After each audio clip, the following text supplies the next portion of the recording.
You're listening to Journey for Truth with internationally known medium, Tai Yi practitioner, and radio host Tami Urbanek. Hello and welcome to Journey for Truth on iHeartRadio and YouTube. I'm Tami Urbanek. Thank you so much for joining me. Journey for Truth Radio is always on demand and with many new episodes. If you have a moment, go to empowermentthroughhealing.org. That is my website, and there you can read about the Life Energy Flow Tai Yi treatment, Fire of the Brain.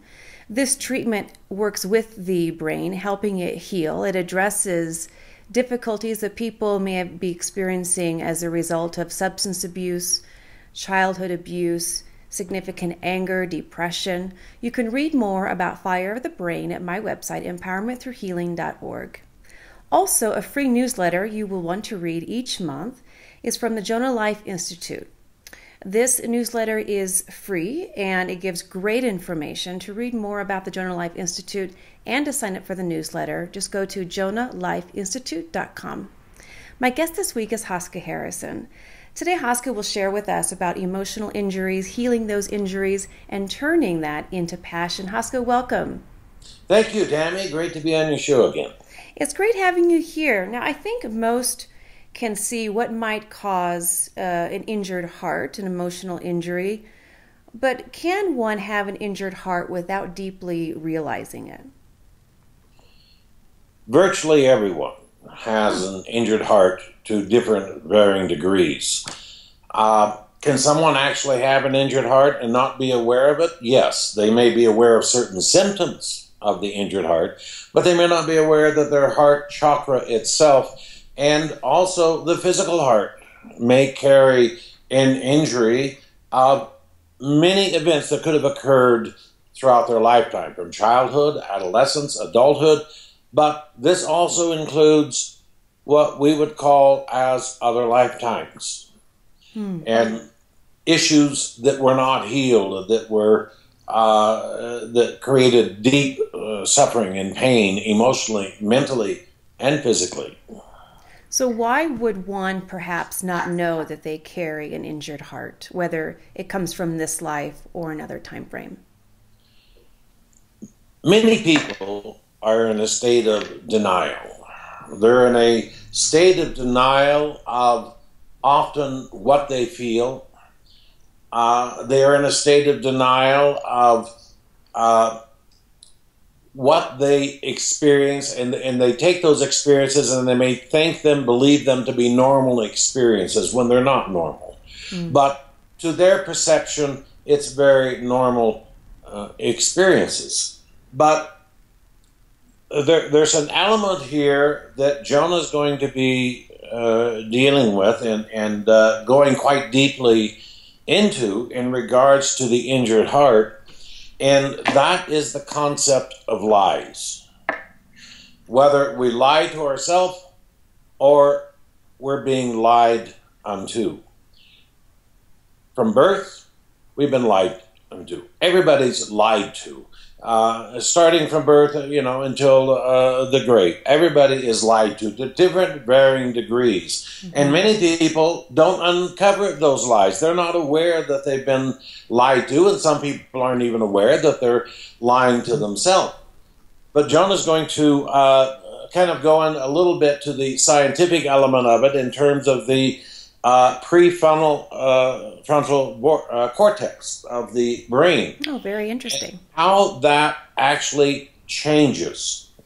And when you are lied to, there's actual frequencies and energy that begins changing in that part of the brain. When you lie to yourself, that happens as well, and it creates lesions on the brain that can alter the personality, alter perception, and those injuries to the brain affect the mind. Now, those that are aware of Jonah's teachings well know that Jonah sees a difference between the brain and the mind. They're not one and the same. Right. So that injury in the brain does affect the mind. But what affects the mind affects the heart. And so the three operate together, but what are they operating under? What influence of lies are they operating under? We, as a society, at least the American society, and I would say the European society as a whole, have grown to accept lies as that's the way life is, particularly Right. Politicians. I was just going to bring that up. Yeah. How many politicians have come and gone and stated, no new taxes. I'm going to reduce your taxes. Taxes go up and up and up and up. They're lying. They know they're lying. Mm-hmm. But many people that listen to them also know they're lying, but they still want the person because they said they're going to lower the taxes more. So it's almost a comedy of sorts, perhaps a Shakespearean comedy. But the problem is we've accepted lies as natural.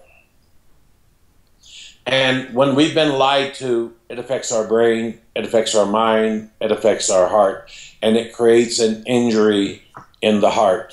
And depending upon the scope of the lie, the injury can be very, very strong.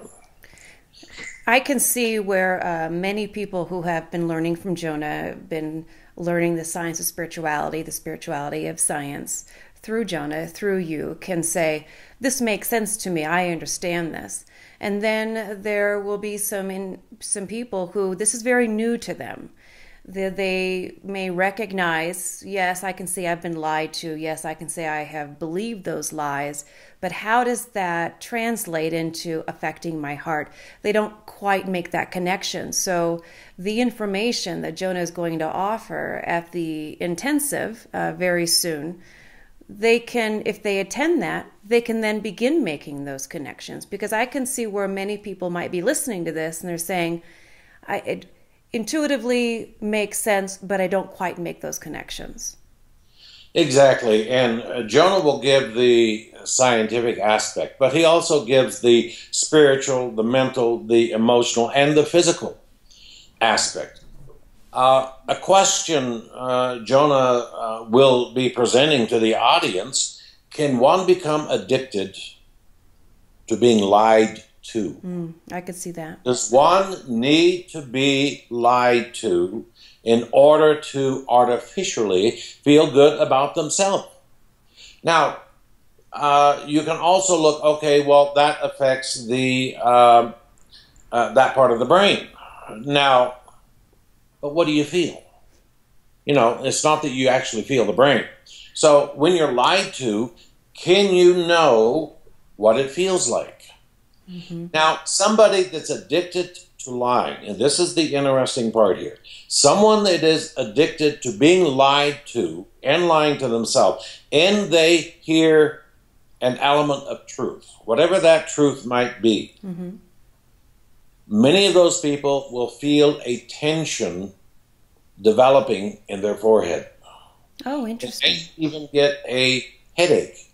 And so what do? Oh, I just heard something terrible. It's giving me a headache. Oh, get away. I feel terrible. How can that be truth if I feel terrible? Because it's very different.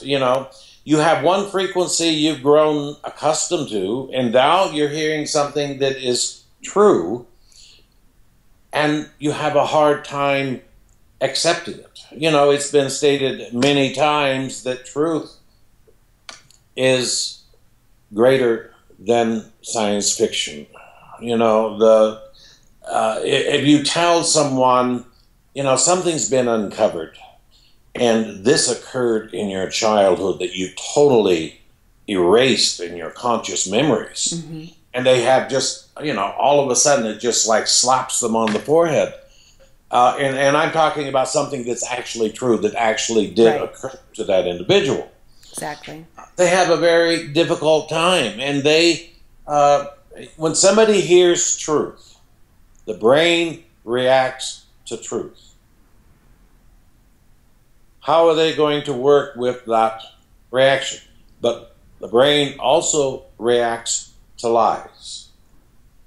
And one can become very perceptive. Are they being lied to?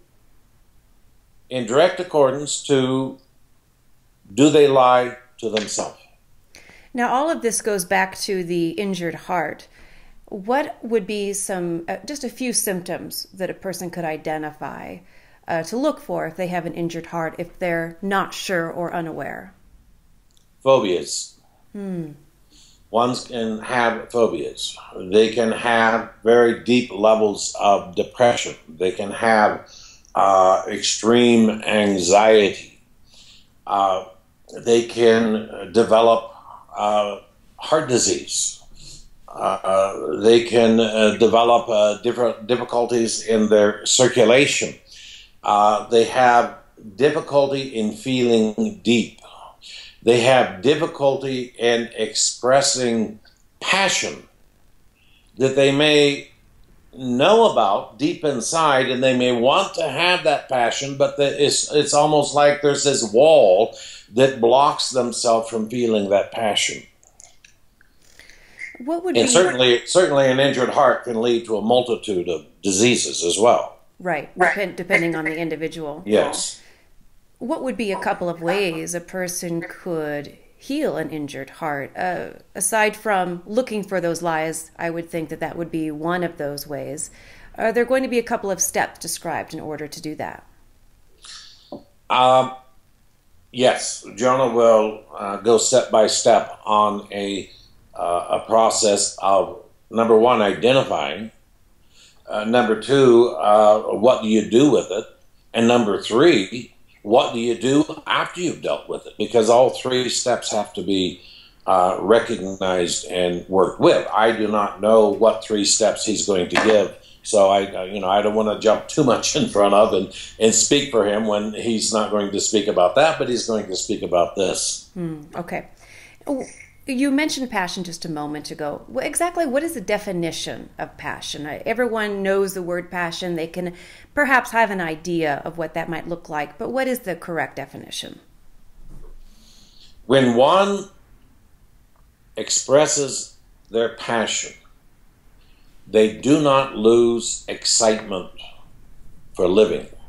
They do not lose excitement for whatever their purpose in life is. When ones suppress passion is when they allow themselves to be manipulated and controlled by others, by social media, by simply world consciousness that Jonah has spoken often. When one denies their own passion, they become very depressed. They become angry people, and they become extremely jealous of others. Very interesting. Now, you also mentioned excitement, and those are two different energies, though I see many people will get them confused. So what is the difference between passion and excitement? Excitement is the expression of passion, but some people may see excitement in terms of they receive some good news and they're excited, or they meet an old friend that they haven't seen in a long time and they're all excited and jumping up and down and screaming. Well, that is excitement as well. But the excitement I'm talking about is that expression of passion. They're excited about life.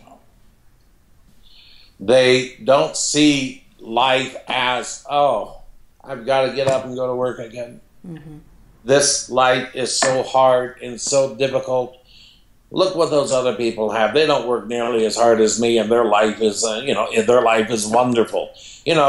That creates a very mental program that many people have. They compare themselves to others, and it's not fair. I have to deal with this, and they don't. Exactly. That is a perfect example of one that is in denial of their passion. That's an excellent example of something I've been seeing more and more lately over the last months, maybe a couple of years, where I will read online comments where a celebrity decides to speak out against something, whatever that something is over the last couple of years. They decide to speak their position on it in a very passionate manner. And there will always be those positive comments and people cheering that celebrity on. And there's always those comments of, you're rich and you have no idea what you're talking about. You have no idea how hard I work. You make millions of monies to make a movie and I have to work hard. It's that same mentality that you were just talking about. And it's so obviously jealousy of, so a celebrity makes $20 million to make a movie. Okay, well, so what? It's in looking at, well, what do I want to create and how do I want to live my life? I think that's what you're talking about. Exactly. When one becomes jealous of someone else, whether it's a politician, actor, or simply someone that lives down the street, when you become jealous of them, you are making a statement to yourself. I do not have the ability to create what I want. That's what they're telling themselves. That's a lie. Right. Because they do have the ability, but they've lied to themselves. And when they lie to themselves, they then accept lies as truth. And it affects the brain, it affects the mind, it affects the heart. So how would one turn their pain into passion? Jonah is going to teach a process of channeling your pain into passion. Again, I don't want to speak for him how he's going to do that. I'm not sure what steps he's going to go or how he's going to deliver that part of the message, but I do know he will be teaching the audience how to channel pain into passion, positive passion. Because pain is energy. Passion is energy. Now, what energy would you rather entertain in your life? Well, I know which one I would want to entertain in my life. Now, sometimes people are afraid to heal their pain because they've become so accustomed to it. It's such a normalized feeling. They can even state, yes, I have anxiety. Yes, I have depression. They're aware of that. But then when it actually comes down to doing the work of healing those energies, they become fearful because they're so used to it. What is some advice you could offer for people in that position? I would ask these people, or a person, if I was speaking to the person personally, how often have you been told you can't accomplish something? And when they accept that as true, they develop a fear of failure. I know I can't accomplish that because I was told that. So I'm not going to try.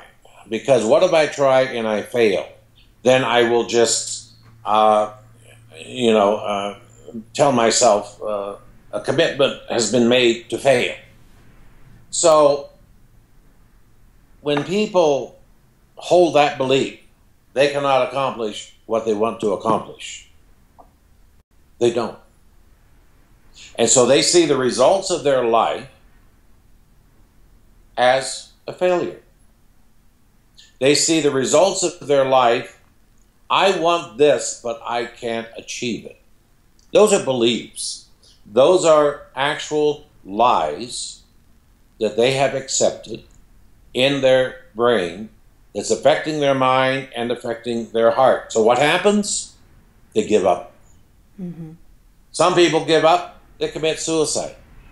Other people give up, they give up on a wonderful, beautiful relationship, or they may want to give up on themselves, or they give up on a job that they've been working towards. Look how many college students have been told they can't succeed, and then they give up on what they really wanted to learn, what they really wanted to go into in their life. How many college students were told by their parents or some other authority figure, you must go to college to study this, this, and this, and nothing else? That's a lie. They've accepted that lie because they've been told, you have to do this to please me, not yourself. That's a lie. And that creates an injured heart, especially if they follow that, what they were told they had to do, and then they're now an adult and they're in that field and they're depressed, they're angry, they're frustrated, they don't know what to do. I've worked with many, many of those people.